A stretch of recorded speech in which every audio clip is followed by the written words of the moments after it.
அப்பனே முருகா,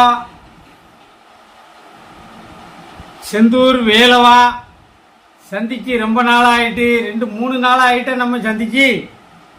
சரி, இன்னைக்கு ஏதாவது ஒரு கோரிக்கையோட வரலான்னு பார்த்தா அதுக்குள்ள சோசியல் மீடியாவில் ஏகப்பட்ட பிரச்சனை ஆயிட்டு முருகா. என்ன செய்யறது முருகா? நம்மளை பற்றி எத்தனை நேரம் நான் என்னை பற்றியே வேண்டிக்கிட்டு இருக்கேன், நாட்டு மக்களை பற்றியும் வேண்டணும்ல. அந்த யாரோ ஒருத்தன் சவுக்கி சங்கரா முருகா, அவன் ஏதோ அரசாங்கத்தை முருகா ராஜ துரோகம் பண்ணக்கூடாது முருகா. உனக்கு புரிய மாதிரியே சொல்லியிருந்தேன். ராஜ துரோகத்துக்கு எதிராக ராஜ துரோகம் பண்ணுறவனை பூரா சிறைச்சாலையில் காலாக்கிரக சிறையில் அடைக்கணும்.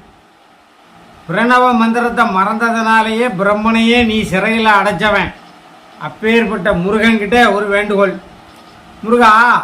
அரசாங்கம் நல்லதோ கெட்டதோ நம்ம தான் ஓட்டு போட்டு தேர்ந்தெடுத்திருக்கோம் முருகா. அந்த அரசாங்கத்தை நம்ம ஒரு அன்பாக குறை சொல்லலாம், ஒரு ஆதரவாக பேசலாம், அல்லது அன்பாக ஏதோ ஒன்று செய்யலாம், எடுத்து சொல்லலாம், கோரிக்கை மனு வைக்கலாம். ஆனால் மக்களால் தேர்ந்தெடுக்கப்பட்ட ஒரு அரசை கீழ்த்தரமாக விமர்சனம் பண்ணி அந்த அரசு சேவகர்களை பற்றி தவறான ஒரு விமர்சனமும் பண்ணினா யாரால முருகா பொறுத்துக்கிட முடியும்? இந்த சவுக்கு சங்கர்னு ஒரு மூதேவி, அந்த மூதேவியை பேசுனதுனால அவன் என்னமோ தப்பாக பேசிட்டான்னு சொல்லி அரசாங்கம் அவனை இப்போ கோயம்புத்தூர் சிறையில் பிடிச்சி அடைச்சிட்டு, ஏ அப்பா, அவன் ஒரு பெரிய ஹீரோ மாதிரி ஆயிட்டான். அந்த மூதேவி ஏற்கனவே சேப்பாக்கத்தில் போட்டியிட போகிறோம்னு சொல்லிட்டான். இந்த இவர் அமைச்சர் உதயநிதியை எதிர்த்து இவன் தான் போட்டி போட போகிறோம்னு சொல்லுதான். அப்படி சொன்னவனை கொண்டு போய் இப்படி கோயம்புத்தூர் சிறையில் அடைச்சிட்டாங்களே முருகா. இந்த சவுக்கு சங்கர் பையா ஏதோ கல்லாளி பையா களவாணி பையா துட்டு வாங்கிக்கிட்டு அதுக்கு தகுந்தால பேசுவான்னு சொல்லுதாங்க. என்ன முருகா, நல்லது ஏதோ கெட்டது ஏதோ எனக்கு ஒன்றும் தெரியல முருகா.